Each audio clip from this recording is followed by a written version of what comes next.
Shalom Bapak Ibu Saudara yang diberkati Tuhan, kiranya damai sejahtera Kristus beserta kita semua. Selamat mengikuti renungan firman Tuhan hari ini.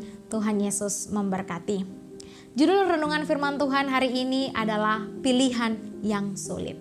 Bahan bacaan kita dalam Matius pasal 1 ayatnya yang ke-19 sampai ayatnya yang ke-20. Bunyi firman Tuhan, karena Yusuf suaminya seorang yang tulus hati dan tidak mau mencemarkan nama istrinya di muka umum, ia bermaksud menceraikannya dengan diam-diam. Tetapi ketika ia mempertimbangkan maksud itu, malaikat Tuhan nampak kepadanya dalam mimpi dan berkata, Yusuf anak Daud, janganlah engkau takut mengambil Maria sebagai istrimu, sebab anak yang di dalam kandungannya adalah dari Roh Kudus. Bapak Ibu Saudara yang diberkati Tuhan, menjaga reputasi diri yang dibangun dengan sangat baik tentu sangat sulit. Sebisa mungkin kita akan mempertahankan reputasi diri yang sangat baik itu. Dalam kisah kelahiran Yesus, sebelum Maria tunangan Yusuf itu hamil, Yusuf adalah seorang yang mempunyai reputasi yang baik. Dalam hidupnya ia menjadi orang yang saleh, ia mempelajari Taurat dan mematuhi setiap ajarannya. Shema Israel dihafalkan bahwa Tuhan adalah Allah yang Maha Esa. Yusuf mengikuti hukum Tuhan karena ia mencintai Tuhan Allahnya dengan segenap hati, pikiran, dan kekuatannya.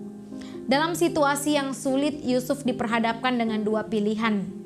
Apakah ia harus membela tunangannya yang hamil, entah bagaimana bisa terjadi, dia tidak mengetahuinya, ataukah ia mempertahankan reputasi yang ia peroleh, yang ia buat, yang ia bangun selama ia hidup? Yusuf yang selalu menaati hukum agama, ia berniat untuk memutuskan pertunangannya dengan Maria secara diam-diam agar Maria tidak mendapat malu. Ketika ia mempertimbangkan itu, malaikat Tuhan datang kepadanya menyampaikan pesan Tuhan untuk tidak takut menikahi Maria.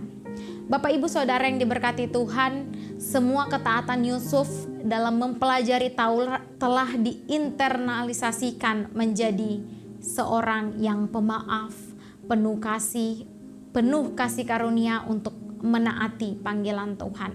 Yusuf memilih untuk tetap menikahi Maria. Yusuf mengorbankan segalanya dan mengikuti panggilan Tuhan.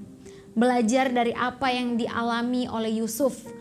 Dalam kehidupan kita, mungkin kita akan diperhadapkan dengan pilihan-pilihan yang sulit yang mempunyai risiko yang besar di dalam setiap keputusannya. Tetapi marilah kita terus dekat kepada Tuhan untuk mengerti dan memahami setiap maksud dan kehendak Tuhan di dalam kehidupan kita. Tuhan memberkati kita dengan firman-Nya.